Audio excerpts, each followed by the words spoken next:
Hello students, देखिए हम क्या कर रहे थे। हम ना अपना वैल्यूएशन ऑफ परक्विजिट्स का टॉपिक स्टार्ट कर चुके थे।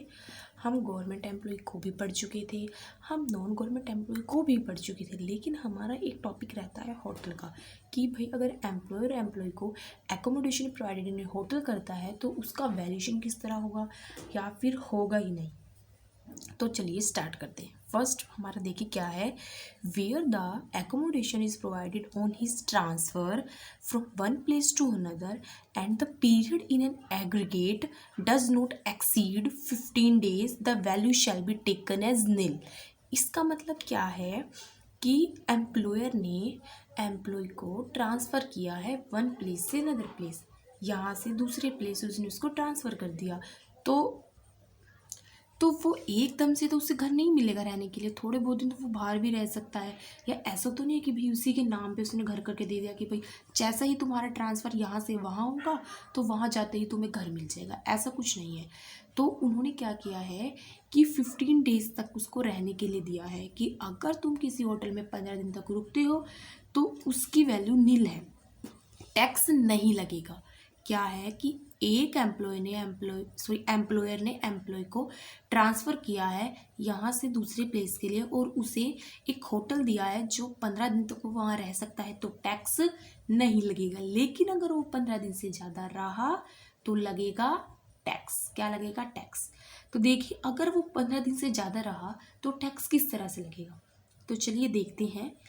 24% of salary period of stay, यानी कि 24% ऑफ सैलरी की जो उसकी सैलरी है उसको 24% करेंगे। पीरियड ऑफ स्टे, जितने दिन वो वहाँ रुकेगा उसको भी साथ में इंक्लूड करेंगे। ठीक है। अब देखिए एक्चुअल चार्जेस, अब वो रूम का रेंट जितना एक्चुअली पे कर रहा है वो यहाँ लिखेंगे और इन दोनों में से जो लेस होगा, इन दोनों में से जो लेस होगा उसे मान लेंगे क्या? Valuation of perquisites. अगर यहाँ पर क्वेश्चन में इतनी ही बात पूछ रखी है तो क्वेश्चन को कर देंगे यहीं स्टॉप। लेकिन अगर क्वेश्चन में कुछ एम्प्लॉय से मतलब एम्प्लॉयर एम्प्लॉय से कुछ रिकवर करता है तो उसे भी लेस करेंगे, तो फिर आएगा हमारा टैक्सेबल वैल्यू ऑफ परक्यूजिट्स। लेकिन अगर सिर्फ एम्प्लॉय की बात कुछ नहीं है कि भाई एम्प्लॉयर ने एम्प्लॉय से कुछ रिकवर नहीं किया, तो सीधा उसका 24% ऑफ सैलरी करेंगे, कितने दिन वो रुका और एक्चुअल चार्जेस कितने हैं पे कर रहा है वो रूम रेंट, वो करेंगे और इन दोनों को ऐड करके इन दोनों में से जो लेस होगा ये इसे रखेंगे, इसका अमाउंट रखेंगे, इसका अमाउंट रखेंगे, इन दोनों में से जो कम होगा उससे क्या मानेंगे हम अपना valuation of perquisite.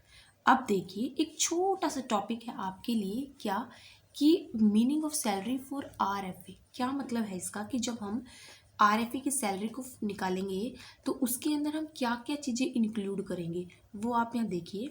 Basic salary, first of all आप बेसिक सैलरी इंक्लूड करेंगे, उसके अंदर एडवांस ऑफ सैलरी और एरियर ऑफ सैलरी को इंक्लूड नहीं करेंगे। सेकेंडली आप उसमें डीए का फॉर्मिंग पार्ट और रिटायरमेंट बेनिफिट को इंक्लूड करेंगे।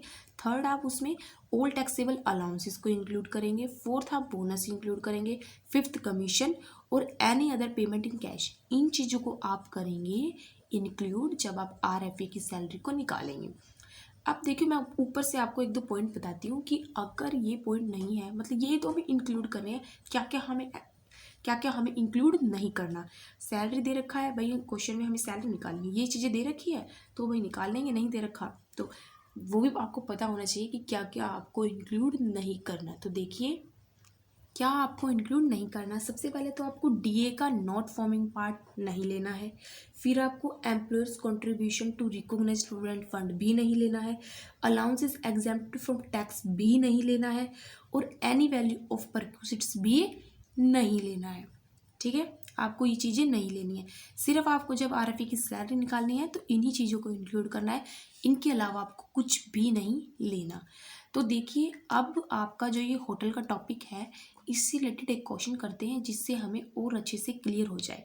मैं आपको एक बात बता दूं कि हम जैसे गवर्नमेंट एम्प्लॉय का करते थे कि सिर्फ एक गवर्नमेंट एम्प्लॉय के लिए लागू है, ये सिर्फ नॉन गवर्नमेंट का करते थे कि नॉन गवर्नमेंट के लिए है, लेकिन होटल में ऐसा कुछ नहीं है।